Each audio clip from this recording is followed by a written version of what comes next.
Hello YouTube and AAF football fans. It is week 3 of the Alliance of American Football, and here we go. The first game of the day, Saturday afternoon in Salt Lake City, the long home awaited opener for the Stallions at Rice Eccles Field. It looked like there was about 18,000 people there in a 45,000 seat stadium.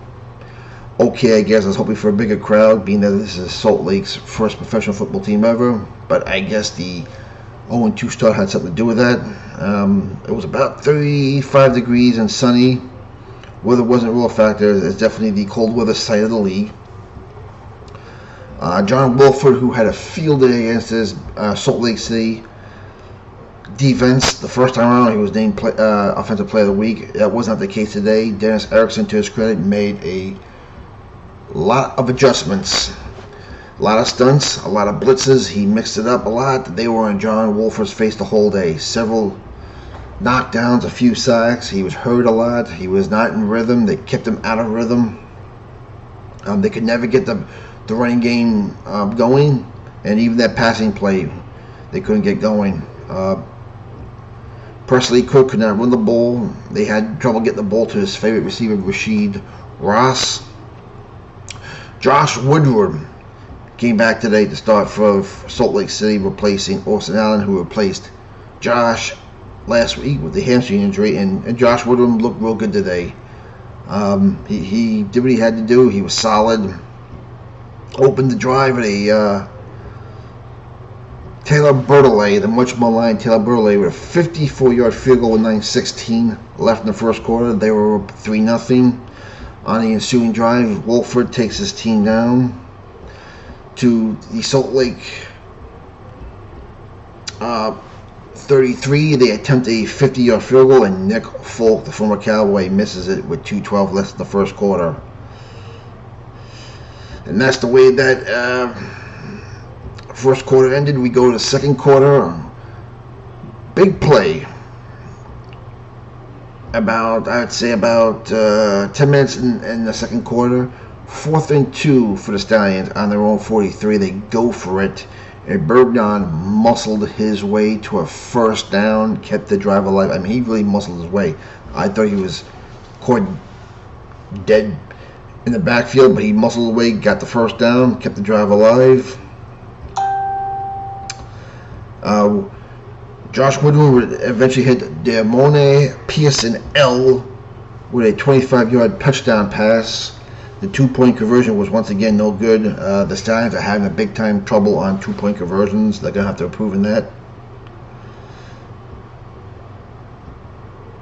So they were up 9-0 on the ensuing drive. John Wolford leads his team down. Nick Folk hits a 48-yard field goal. We're now at 9-3.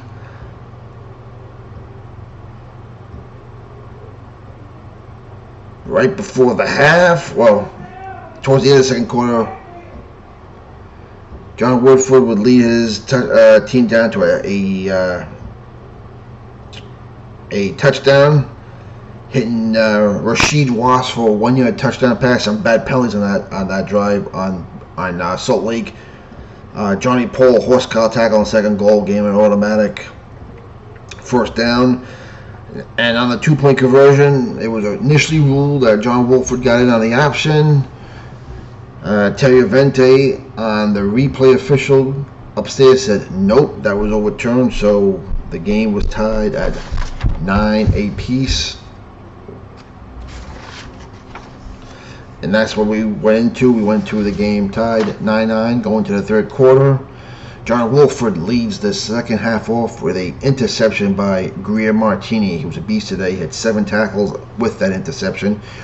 Returned it 10 yards to the 2-yard line. Brandon Oliver scores a 1-yard touchdown run. The 2-point conversion was once again no good. About 10 minutes of the game, Trevor Knight replaces John Wolford, who left the game with a back injury. We don't know how bad that back injury is, but he was out for the rest of the game. Trevor Knight did what he could. He leads his team down. Nick Folk hits a 35-yard field goal with 49 seconds left. Taylor Bertollet also missed another field goal a 39-yarder off the right post. So Taylor Bertollet is really working on Craig eggshells right now. It was 15-12 Salt Lake at the end of 3 quarters. Fourth quarter, Arizona gets called for an illegal defense. Automatic first down, 15-yard penalty for Salt Lake City.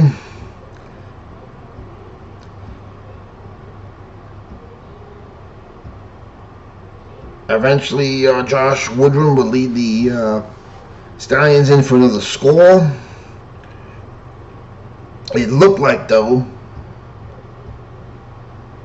that Arizona put up a good goal line stand, but again, Terry Vente, the replay official from the booth, said that Oliver did get in. He crossed the plane. The call was overturned.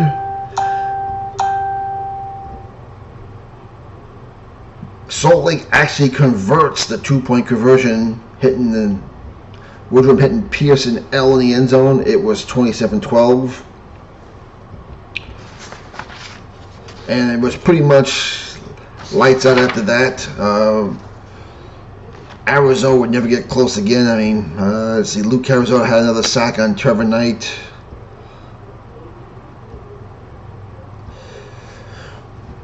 Strange call the fourth quarter. They're down by 11. It's fourth down. You need 2 scores. On 4th and 3, instead of bringing Nick Folk in to kick the field goal, they go for him on 4th and 3, and Knight throws an incomplete pass. It was almost intercepted not once but twice on that same pass. Woodrum L on the ensuing drive hits Pearson L again for a first down, what looked like to wrap up the game. Ran down much of the clock. Nick Folk came down, hits a 45-yard field goal to cut the lead, but then it was too late. We tried the first ever onside conversion, 4th and 12 on the Arizona 28. Trevor Knight does complete the pass. It was only for 5 yards, though. Pretty much game over. The Monet Pearson L, the big probably started the game, 8 catches, 90 yards, averages 11. Josh Woodrum was returning 22 completion, 22 of 31 for 178 yards. He managed the game well, did everything right, didn't make no mistakes. Joel Bergeron had 50 yards rushing. Greer Martini, 7 tackles, 1 interception. And that's the bowl game. Salt Lake wins their first game. Arizona loses their first game. Salt Lake will host Orlando at home next week, so it does not get any easier for the Stallions. Orlando will come in with their red-hot offense, their fun and gun offense with Steve Spurrier.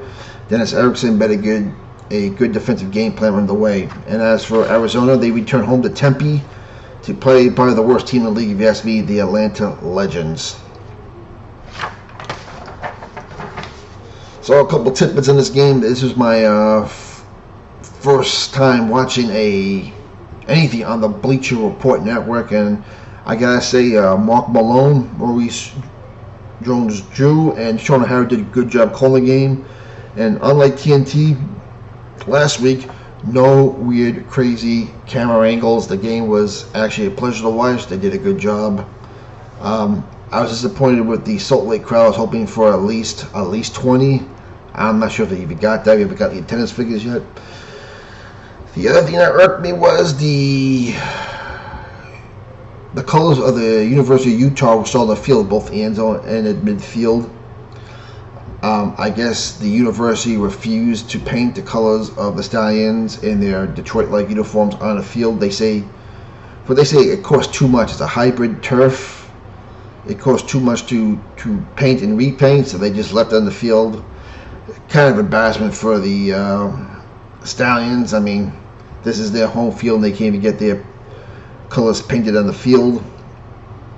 Again, I'm loving watching the replay official in the booth, seeing what she sees, hearing what she says. I love the transparency. It was good to see the onside conversion try. The first one in league history was today. No good. And that's about wraps it up for this game. Arizona's 2-1, and we await of tomorrow's Western Conference game between San Diego and San Antonio at Jack Murphy Stadium in San Diego, known as SDCCU Stadium, whatever it's called. Alright, folks. Hope you enjoyed the game. The next one will be tonight. Looks like we have... Who is playing tonight? And...